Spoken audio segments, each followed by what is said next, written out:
Eu estou pensando há muito tempo em propor um novo tipo de professor. É um professor que não ensina nada. Ele não é professor de matemática, de história, de geografia. É um professor de espantos. O objetivo da educação não é ensinar coisas, porque as coisas já estão na internet, estão por todos os lugares, estão nos livros. É ensinar a pensar, criar na criança essa curiosidade,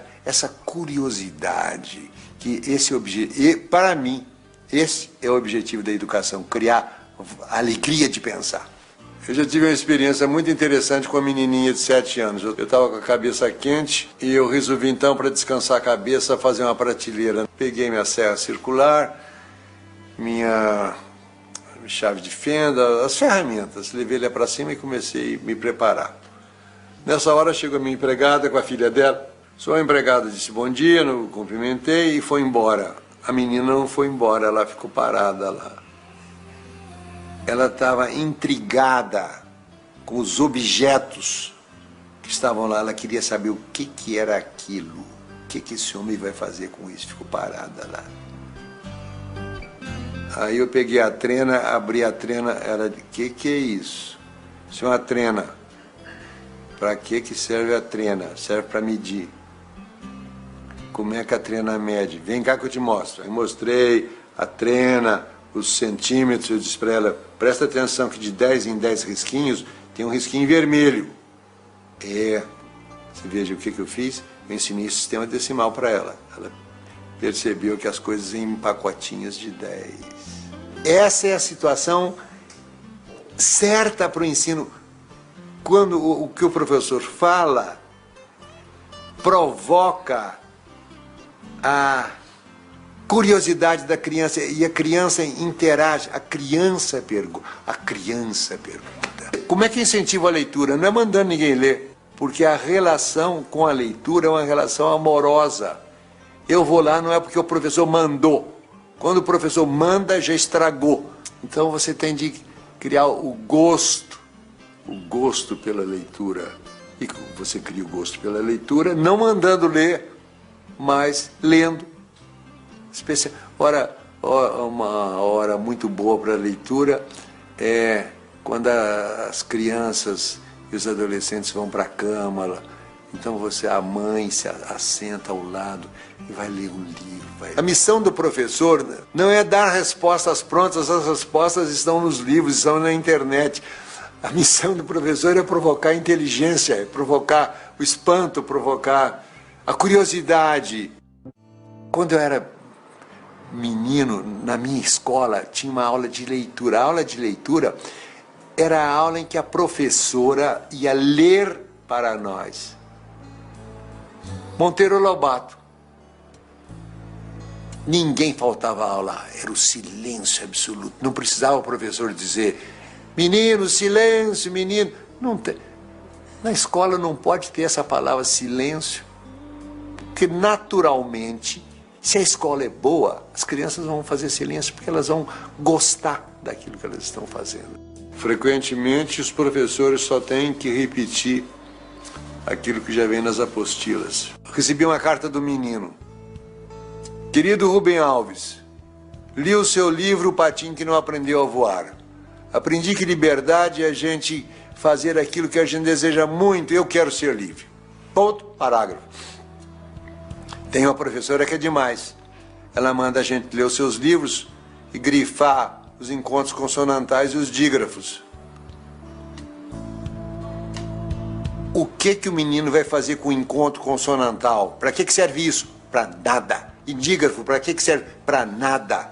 Era preciso que os professores parassem e dissessem, não vamos seguir o programa, vamos fazer as coisas que são essenciais no ambiente em que a criança vive. Então, eu diria que os professores teriam que fazer sempre essa pergunta. Isso que eu vou ensinar serve para quê? Descobri em Portugal uma escola que me impressionou muitíssimo, chamada Escola da Ponte. Escrevi até um livro sobre ela. A escola com que sempre sonhei sem imaginar que pudesse existir. Os professores estão junto com os alunos para ajudar os alunos. Essa ideia do professor ir lá dar uma aula, ficar na frente os alunos copiando, isso não existe. Os professores são companheiros dos alunos. Não tem nota. Nota é uma inverdade. É uma inverdade, porque aquilo que o aluno produz numa prova não revela o que ele pensa. A gente precisaria ter uma educação ligada com a vida, porque é para isso que a gente aprende, para viver melhor, para ter mais prazer, ter mais eficiência, poupar tempo, não se arriscar. O que é a educação brasileira? Os vestibulares é que determinam a filosofia de educação das escolas. Ou seja, tanto assim que nos livros de problema sempre aparece embaixo ITA 1987, Unicamp, ou seja, é tudo orientado no sentido de passar no vestibular. Mas o que adianta passar no vestibular se dentro de 2 anos eu teria esquecido todas as coisas? Eu gostaria que a avaliação do ensino não fosse feita imediatamente depois de terminado. Eu gostaria que fosse feito 2 anos depois de terminado o ano. Porque o aprendido é aquilo que fica depois que o esquecimento faz o seu trabalho. Eu quero testar as meninas 2 anos depois. Eu fui o criador do vestibular novo da Unicamp. Eu e meus amigos. Nós estávamos cansados do vestibular de 5 escolhas múltiplas. Nós queríamos um vestibular que revelasse a capacidade de pensar do aluno. Nós queríamos medir a capacidade de pensar. Capacidade de pensar não é memória. Os idiotas podem ter memória muito boa. Aí nós chegamos à conclusão que a maneira que a gente tem de avaliar a capacidade de pensar de uma pessoa só tem um. Mandar fazer uma redação. A gente dava um tema, aliás, eram vários temas para você escolher um. Por exemplo, um tema: escreva uma carta ao presidente da República aprovando ou desaprovando o uso da energia nuclear. Não tinha resposta certa. Não nos interessava, só nos interessava que o aluno fosse capaz de pensar por conta própria. Aí, depois de terminado o trabalho, um amigo meu que tinha sido formado engenheiro do ITA, quer dizer, um cara rigoroso, ele chegou para mim e disse: tem um jeito muito mais simples. Qual é? Sorteio. Sorteio? Como? Achei que ele estava doido. Pense. Aí eu comecei a pensar. O primeiro benefício do sorteio seria que as escolas teriam liberdade para educar do jeito que elas quisessem.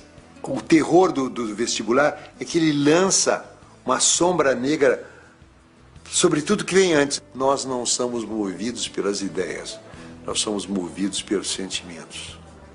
Eu acho que a transformação da educação no Brasil, ela passa por dentro dos pensamentos e dos sentimentos dos professores. O professor é o ponto central de qualquer programa de transformação do ensino brasileiro.